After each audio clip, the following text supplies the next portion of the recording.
Welcome to episode 10 of Realty Talk with Ellie. and Galen. We are back again, back and better than ever. For episode 10, double digits. That's a milestone. Yeah. It's good. I don't know if it counts for anything, but that's pretty cool. I'm actually starting to feel like we're going into spring a tad bit. I can feel the warmth. Yeah, it's 50 out. Is it? Okay. Almost. I haven't been let out of my. I haven't let myself out of the office today. So, but soon. But it's light out later, so that's a good thing. And we hit St. Patrick's Day, which for me is almost kind of like the early sign of spring. Kind of getting there. So it's all downhill from here. Uphill. Downhill. Uphill. It's uphill. Uphill. Up temperature at least. So. Ellie, we wanted to talk about this because it's something that we picked up, and I know makes you excited and makes me even more excited. You're starting to pick up a couple clients. Mm-hmm. So how do you feel now? Do you feel like you're getting to the thick of it now? I feel, I'm a lot more excited because I've had people I've been like quote unquote working with since I got my license, but now I feel like I'm starting to work with people who are not just jerking my chain, so to say. Yeah. And I'm excited about that. No, that's good. I think you're going to find that most people that want to buy or sell, a lot of the times they could be a year out. They could be 2 years out. Most people that contact you aren't going to. It happens, but there's going to be a lot more long-term prospect clients than there are short-term. Meaning, very rarely are you going to have somebody that calls and says, "I want to make an offer today or buy a house this week or something." It happens. Like you might get one a year, two a year when you're starting out. I mean, you might get a little more frequent as you get more into the business. But even today, most of my clients, they're looking, but they may not make an offer or buy a home for a few months down the road. So there's still going to be you're going to have probably a solid 6 months to a year relationship with them up until they buy the home. But yeah, your first client, I know obviously that's good because I could sense a little bit of downness in you when you're like pumped, but I just think that is welcome to the real estate game. So that's just kind of a natural progression. It's up, you're excited, you're down. I think as I walked in here, I told you, I said, I had an offer come together, I had an offer fall apart, I had an offer that's went to a multiple offer situation. And that's a lot of up and down and emotional roller coasters for myself and my clients. But I've gotten to the point where we just call that a Wednesday. So that's how that's working. But you'll see as things happen, you don't live and die on everything, and you try to get to that position where you have so many balls up in the air that really, if one happens not to stay up, that you have a bunch more that you're still juggling. So, but I guess that first client of yours brings us into the topic that you wanted to ask me about, which is kind of expand on it a little bit because I have it down. But so I'm gonna lay out a scenario for you. You show the client the home, and they're like, "This home is perfect. This is my dream home. This is the diamond, not even in the rough, and I want to make an offer on it." What is the next thing you do aside from say, "Great, awesome, I'm happy that we found that for you"? We high five, go get a beer, and just call it a night. No, so the really what you want to do, if there's, from my approach when we go in to look at a house, depending on the people, every once in a while you get people that walk in and they're like giddy, like this is the house. That happens more times than likely. They like it, they go home, talk about it, then they commit to it. I found that most people don't commit then and there. That does happen.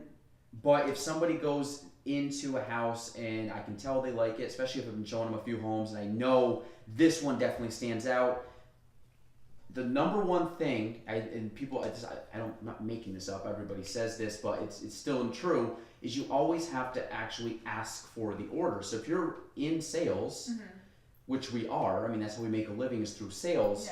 If we go look at the house and they're like, "Oh my God, we really like it," I'm like, "Cool. All right, well, just let me know and we'll, whatever."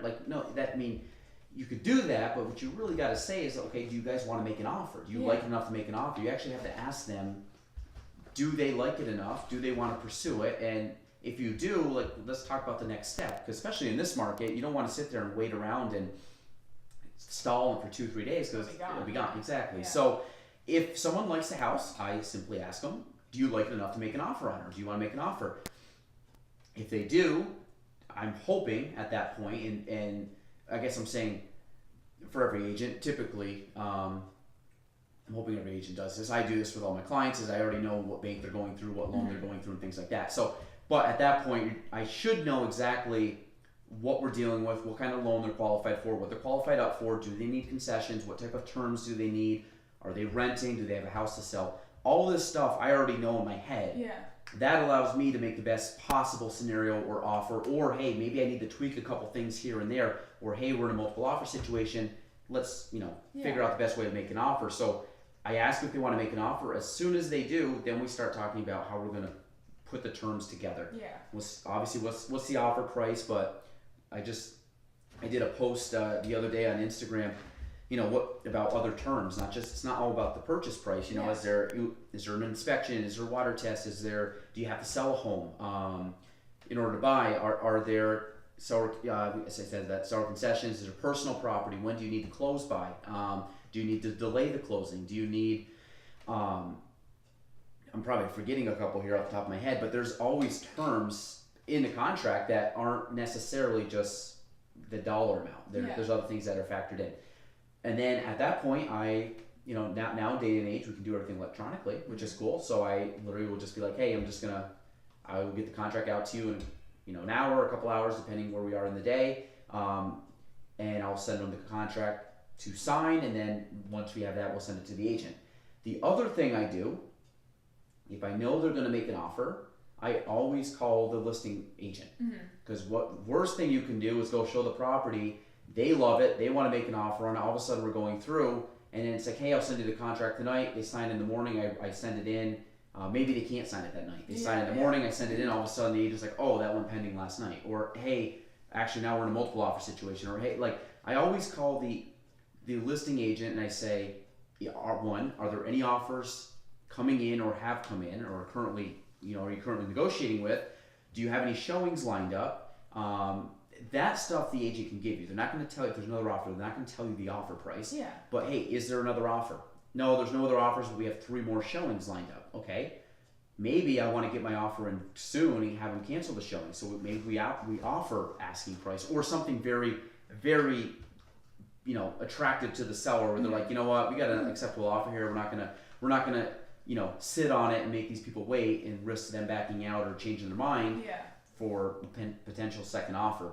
So you basically, to kind of sum that up, you want to have you want to know your client's financial situation and also their moving situation, logistical moving part. Figure that out and then move quickly and talk to the agent. I mean, that's, you gotta have all the terms and numbers and game plan available. And you don't want to stall. You want to ask for the sale, if they like it, ask them. I'm not gonna force them to make an offer or push them to make an offer. But if I know they literally are just like, I just need to get an offer in, and all they want to do is know that I just gotta write it up. Yeah. That's a good spot to be in. So obviously they like it. You make the offer and then try to help them in negotiating. So that would be it in a nutshell. Yeah. I probably took a roundabout way to answer that, but you get the idea, right? Yeah, that's pretty much what I figured. Okay. Yeah. So it's now if they want to wait, what do I do? If they kind of, typically you get some people and they don't want to make a decision right there. They usually go home, they chit chat, they sleep on it. I usually, depending on the situation, if it looks like it was a halfway decent showing, I usually ask them before I leave, do you guys like the house? They usually say yes.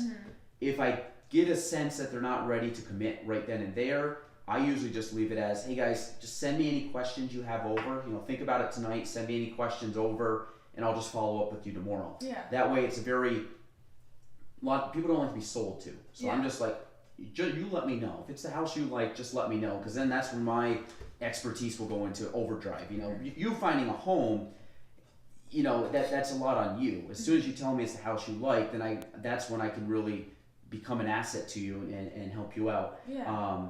So that's what I do. If I know they're not going to commit to me right then and there, and make it very non-threatening. Hey, just take a night, think it over, get questions. If you need questions answered, we'll just touch base again tomorrow and go from there. So those are pretty much how I gauge it. Obviously, if they have no interest, we just say scrap it, move on to the next one, or hey, I'll follow up in a week with you guys or 2 weeks, depending on how active they are. but yeah, I think that's kind of that's what I've always done. But I find that that's kind of a good approach, and I think that obviously it works because most buyers respond to that pretty well. So did you have any kind of other questions? No, that's just the thing that I figured I wanted to talk about. That was the one that popped up. Yeah. No, it's good. I will go over my. Actually, I sent this meme. I'll have to send it over to you. You know how many times I say to you, I'm stressed out? Yeah. I tell to Ellie, I will walk in, she's, how you doing? I said, I'm just stressed. I'm stressed. And I'm not really stressed, I just joke around. But I saw this meme today when it was something about if your day's stressful, realize that there's a 50-lane highway in China that merges to 4 lanes. And it just showed a jam-packed, literally all these people almost like a bottleneck, trying to funnel into this thing, and I'll have to show it to you, but I just said anytime I ever walk in and say I'm stressed out or it's a bag of snakes or something like that, just say at least you're not in China. So on the 50-lane highway. So basically, what I wanted to say is the last couple days listings for people that are looking. I've been telling them, and I've been telling people listings will come on. They are coming on slowly but surely. I know I have quite a few listings coming up that will be on the market, I promise. That's just me. There's other agents that are also listing properties, so be patient. If you are looking for a home, they will come. And again, just make sure you are qualified. So, but if you're not, you reach out to me. I will definitely get you qualified as soon as possible with some good lender friends in the area that I have. So, Ellie, anything else you want to touch on today? Episode 10, double digits. Give us some word. Give us some words of encouragement going into our Wednesday evening. Today's the first day of spring. Is it? Today's the equinox. At 5 p.m. What time is it? Oh. It is in 5 minutes. 5 minutes. Will be spring.